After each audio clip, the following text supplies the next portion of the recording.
All right, then the week around the world touches on your essential roundup of the biggest entertainment headlines, cultural moments, and stories shaping the world around us. And joining us on the show today is a seasoned media powerhouse whose career spans radio, television, and digital platforms. She's the trusted voice behind the news on Bounce Radio, an event host who brings energy to every stage, and a passionate culture curator.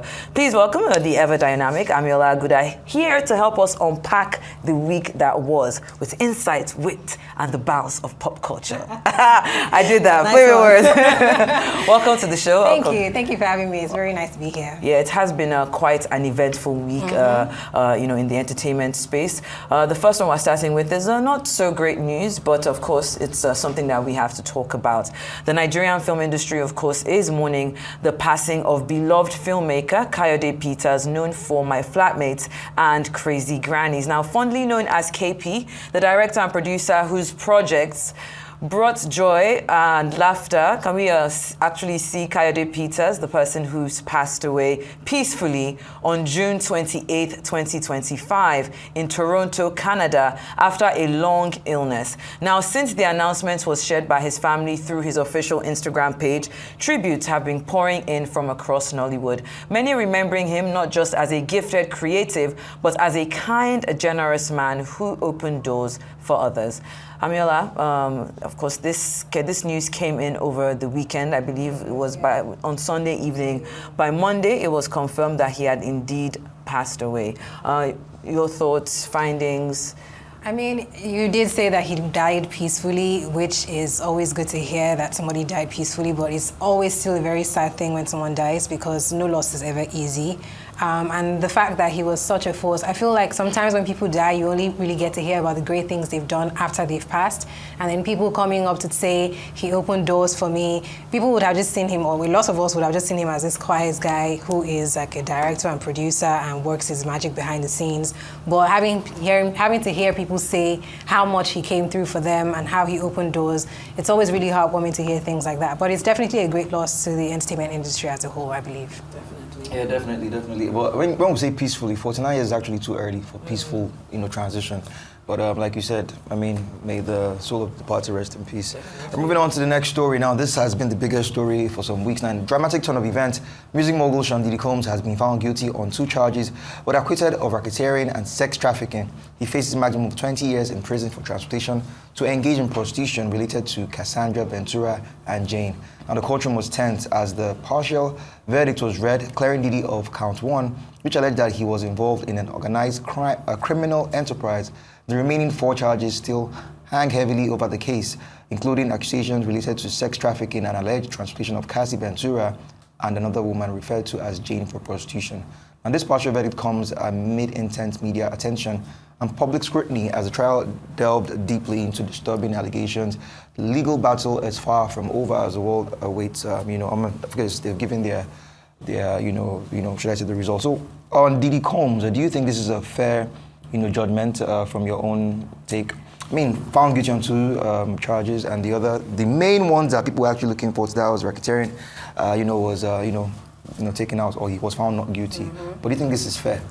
I mean, I would say no, because I would have expected him to at least be, he should have more years that he's supposed to serve in prison. That's my opinion. 20 years. I mean, that's 20 years. He's not actually going to serve the whole 20 years. He's probably going to do at maybe 10. But even they would grant him pardons. Maximum, exactly. They'll grant him pardons based on the fact that he's a first-time offender and all of those things. I read somewhere somebody said that getting him on racketeering was definitely not going to happen from the jump, because that would implicate not just him but other people who are involved, and it's going to be a whole It's going to be a big mess. So did he get a fair? I don't think it was fair. I think that for the people who he had affected their lives to a negative effect, so they should have more, what's the word I'm looking for now? They should find more solace in the verdict, and I don't think that someone like Cassie would be happy with you know, yeah, exactly. Yeah. It's actually interesting that you mentioned Cassie because there's of course been a lot of reactions coming out from this on both ends. You know, because I mean you're saying it's not fair, but there are people who were outside really standing for Diddy. In fact, I saw people had printed shirts. You know, Frico is not Rico is not Frico. Some people, when the announcement was the verdict was announced, were pouring baby oil on each other. And most recently, as of this morning, one of the sex workers has come out to actually sue Cassie and Diddy, saying that they gave him an STD or something like that, and that something about a pregnancy and maybe Cassie was pregnant. Like it just almost feels like a snowball of reactions. Your thoughts on that? But I think that obviously, like being a freak is not a crime, but when you have roped people into things that they probably would not have done on their own volition, I think that you have ruined lives to an extent, and people need to serve the punishment for that. That's what I believe. He's serving some time, yes. He's not going scot-free, yes. His reputation has definitely been dented, yes. But I wish that he was getting more time behind bars. But where do you think it all went wrong with him and Cassie? Because I mean, they dated for over 10 years, a decade. Yeah. And you know, during the whole trial, there was a point where someone testified that even Cassie was paying, you know, for the freak-offs at some point. So do you think probably maybe when they started, she was enjoying it. Probably maybe later on something happened that they fell out. I mean, I don't know if because 10 years is a long time for you to say to suffer one crime repeatedly for 10 years and not, you know, speak out to actually quit the relationship. Yeah, but there are people who are in abusive relationships for 30 years plus and are still there and would not leave. Do you understand? Like they feel like maybe I need to do this to make my partner happy with me today. And so like you never know the psyche behind the people who are involved in it. All we know is that she came out in the end to say that she was not happy with things that happened in that 10-year span, and that's enough. Because I mean, like there were also, I mean, you know, when these things happen, they bring out loads of reports. I mean, I saw a read on a website saying I think it all fell out when probably because Diddy had an interview a certain time that he asked him about marriage. I think he took it off the table and he was still dating Cassie at the time. So I'm just saying, was it like at that point, maybe she was like, you know what, I don't have a future with this man that I've been doing these things with. Is it possible that after that point, I think it was a year before they, they split.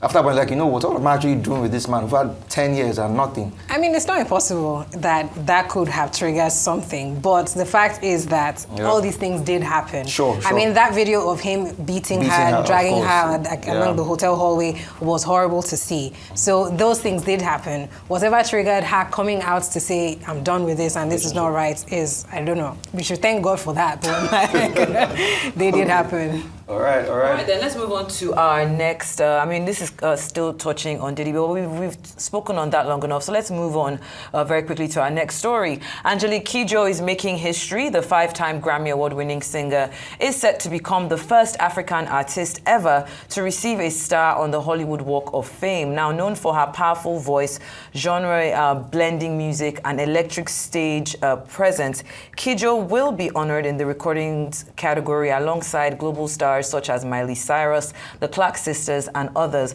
Now, the honor recognizes her decades of groundbreaking work in music and her role in sharing that African sound and culture with the world. Now, the announcement came during a live press conference at the Ovation in Hollywood, where the Hollywood Chamber of Commerce revealed the Walk of Fame class of 2026, a list of 35 artists across music, film, television, live theater, and sports entertainment. Now, there is, I think we have one or two of her songs lined up, just in case there are people that don't know who Angélique Kidjo is by some chance. All right, let's play one of her most popular songs and then come back to discuss.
Welcome back to Social Rights 360 with myself, Ikenna, and Seyitan together. All right, let's go on with the stories we have around the world. And the next up is Idris Elba is embarking on one of the most ambitious development projects in West Africa, transforming Sierra Leone's Shebro Island into a sustainable, eco-smart city that will serve as a model for innovation, tourism, and inclusive economic growth across the region.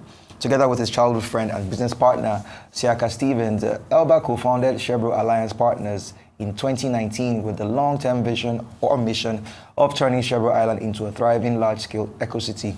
The vision has taken a significant step forward as the Parliament of Sierra Leone has formally ratified a landmark public-private partnership granting SAP the authority to lead the island's transformation as a designated special economic zone.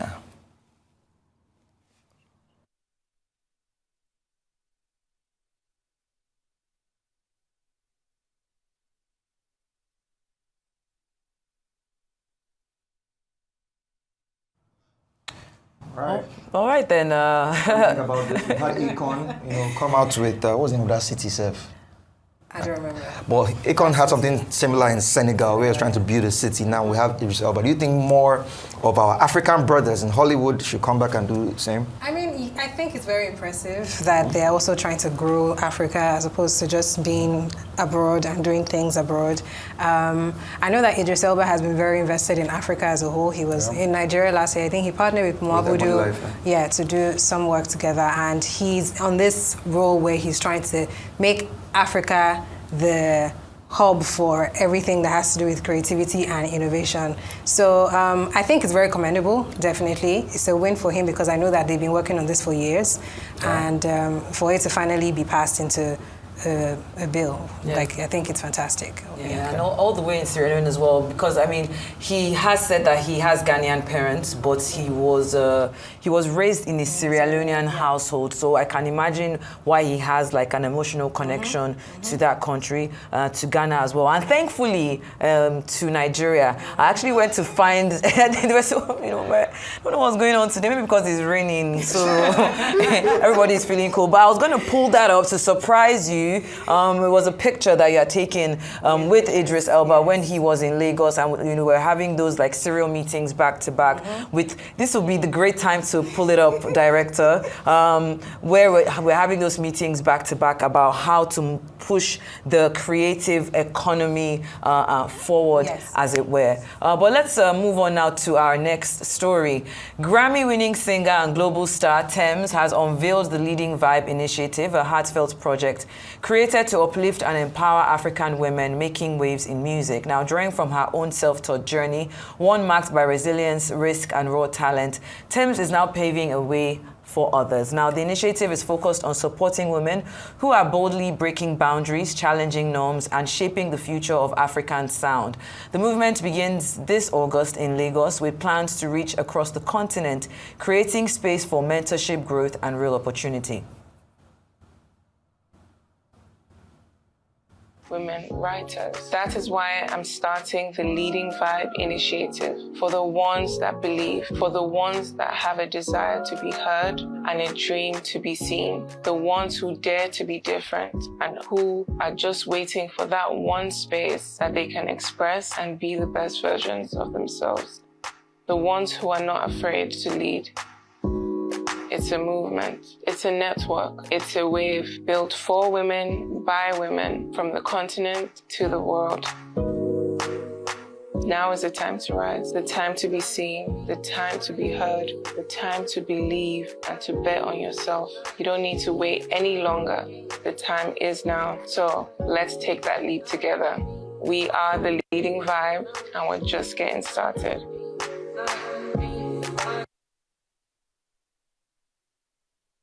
Okay, Tems. Tems is one person that has made us proud, and I'm sure if I ask you the same thing, nobody would say Tems has put any foot wrong. But what are your thoughts on this particular initiative? I'm particularly a Tems stan.